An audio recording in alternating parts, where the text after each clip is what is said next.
গার্ডেনের লাউ কাটলাম আর ও আনলাম ফাড়িয়া লাউটা ফাড়িয়া আনিয়া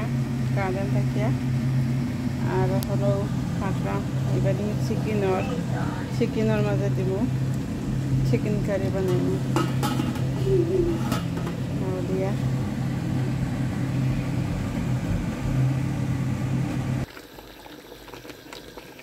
দিলাম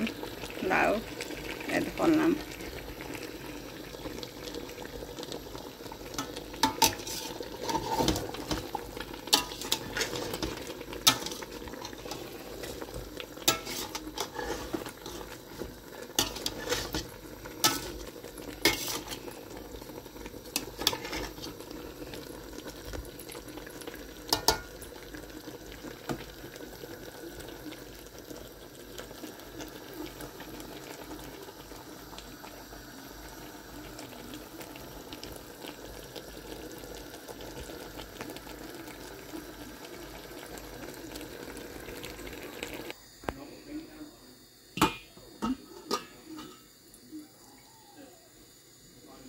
গার্ডেনের লাউ দিয়া চিকেন কারি বানাইলাম